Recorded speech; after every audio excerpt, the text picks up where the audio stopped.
Hello, my name is Sonia Livingstone. I'm a Professor of Media and Communications at the London School of Economics and Political Science.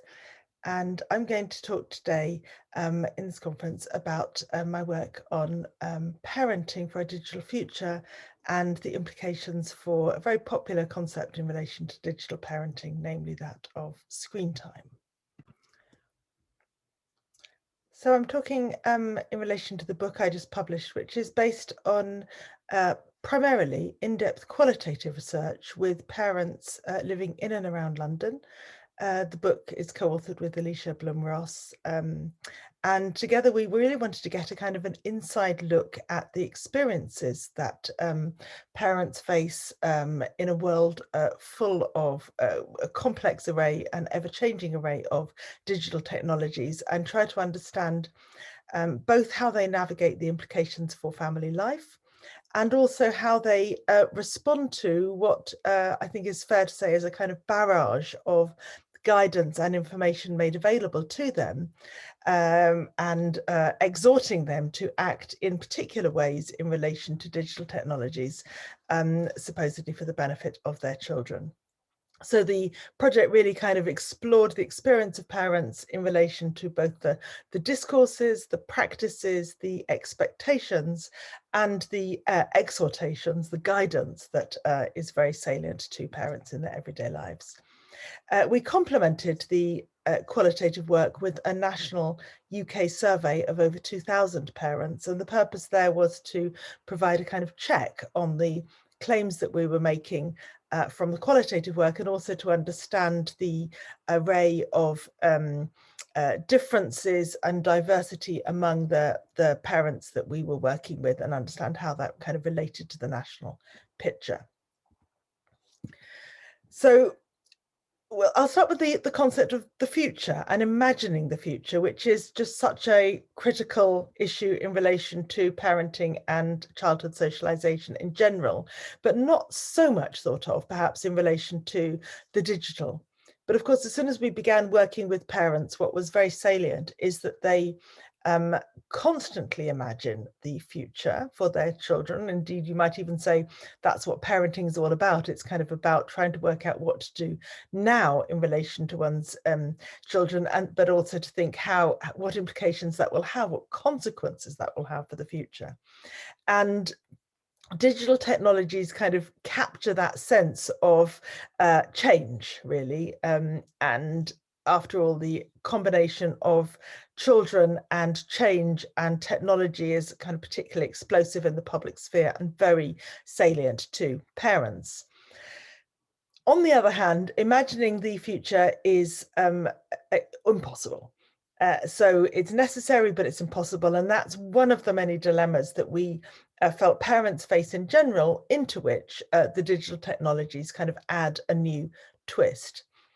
So in our methodology, we invited parents not only to talk to us about what they were doing today and now, in the here and now with technologies, but to look back at their own childhood and kind of reflect on what that was like and what ideas from the past they're kind of bringing forward into the present. And then also we asked them to imagine the future for their children, and when their children are grown up and even when they become parents themselves.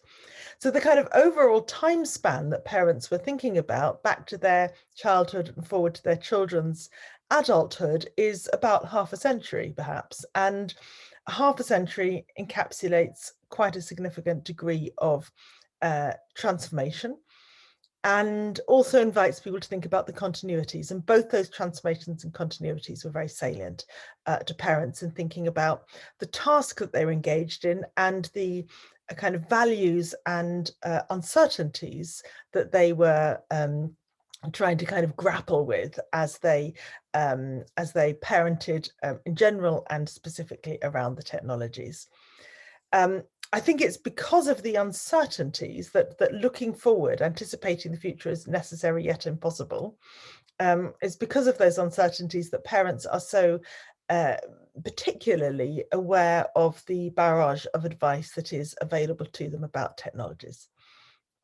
And if we ask parents to imagine the year 2030 or 2040, whatever it might be, when their children are grown up, of course they couldn't. And what came to mind was a kind of a science fiction world, a world in which the robot has taken over, the computer has taken over. That's how people think about that future. But at the same time, the government and the digital industry and the wider society is giving them a whole set of advice about how they must get their children online because of that technological future, because the future is digital. And yet at the same time, there are many responsibilities that parents are given in terms of kind of managing how children get online and what role parents should play. So, of course, parents are very diverse, and in sampling our qualitative set of studies, we tried very hard to generate the most diverse sample that we possibly could. So we interviewed parents who were rich and parents who were living on a low income and parents, families at all kinds of positions in the middle. We tried hard to get to interview people from very different ethnic and kind of cultural positions. And remember, we were doing the project in London, which is a global city, which embraces a very considerable diversity in terms of income, ethnicity, politics, culture, you name it. We tried very hard also to interview parents, some of whom had children with special needs and disabilities, because we felt that those were very often not represented in studies, and yet they had a kind of particular take on parenting and particular hopes for the digital future. And we did one more thing, which is perhaps a little unusual, which is we began by seeking out parents who were in some ways excited by a digital future, kind of voting with their feet, as we thought of it, by putting their children in Code Club or digital media Saturday morning clubs to learn to make videos or learn all kinds of digital making techniques. And some of them also had children who were particularly keen on the digital future. And perhaps partly for that reason, but I think also it's typical of the wider population, we found families who, as you can see on the slide, were doing a mixture of embracing, resisting, and finding a balance with digital technologies. The way we thought about those three words, those three ideas, was not to say, let's put parents in a typology. Some of them are embracers, some resistors, some balancers, though sometimes that was the case, but more to think about these as genres of parenting practice. So a parent might kind of embrace digital technologies in the morning, kind of excited about the child going to Code Club and talking with them about the way in which they're learning to gain the skills for a digital future. But perhaps by the end of the day, they might be resisting when they feel the child's been staring at a screen all day and ought to be going outside and playing. And anyway, this kind of noise from the screen is too much.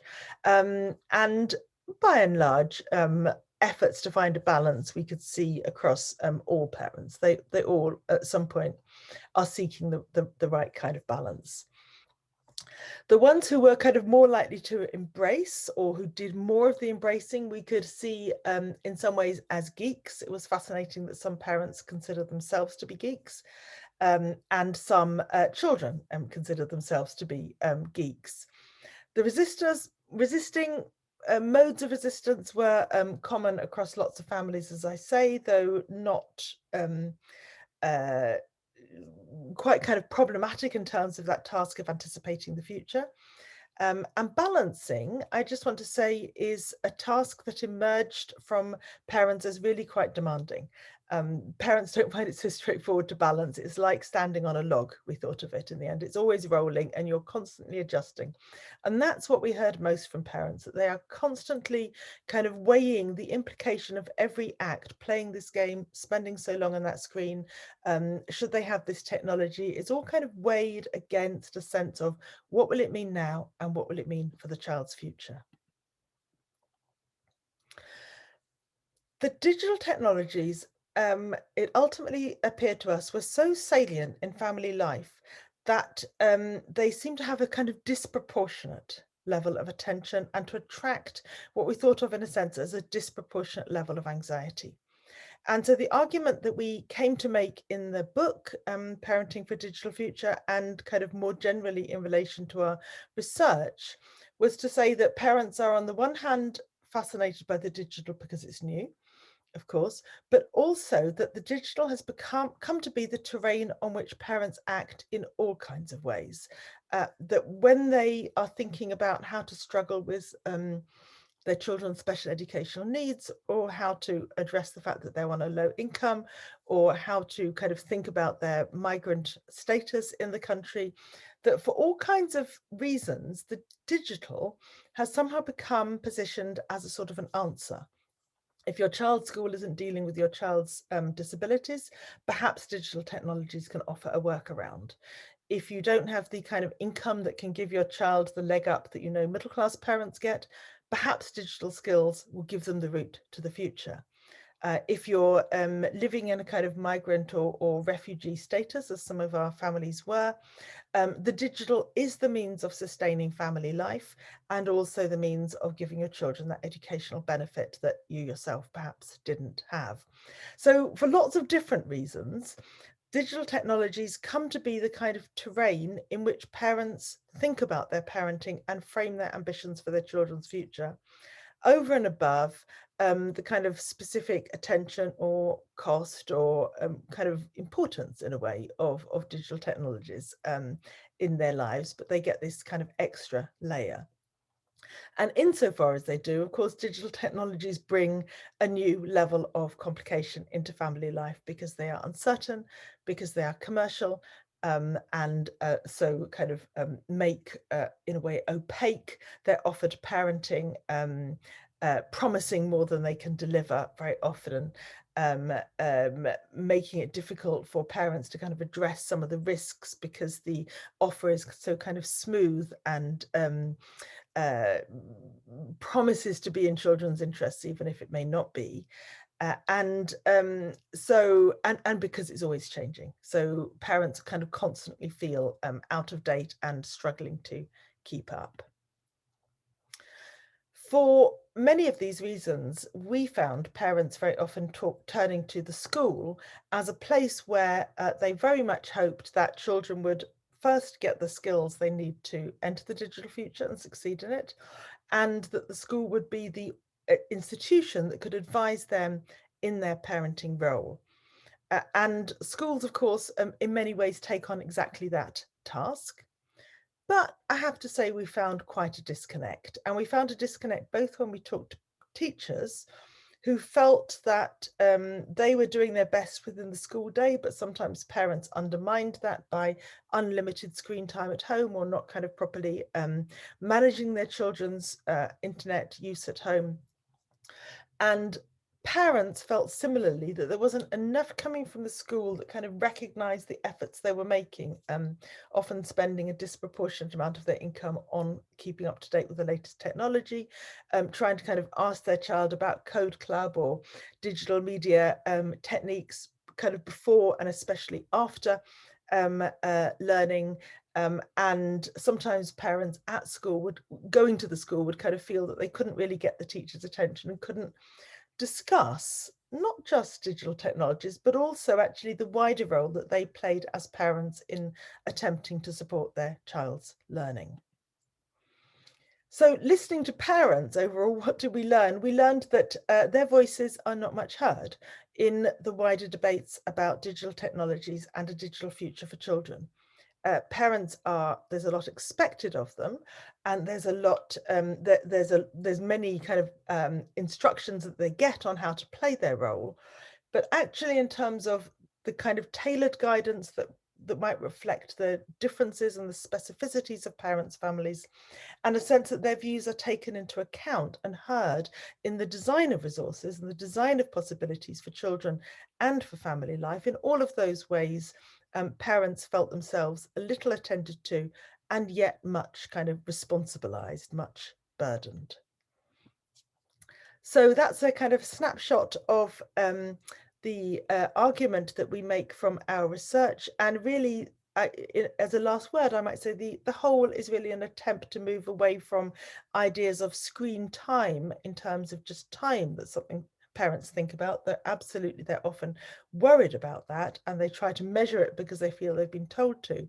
But what they're really doing, and what they really need the support with, is thinking instead of just watching the clock, they need that guidance and support to think more generally, what kind of content is it good for children to engage with, what kind of context the children engage with it, what kind of connections can that build for them, and how can that be tailored and adapted to meet the different kinds of needs and concerns and voices of families living in very diverse circumstances. Thank you very much for your attention.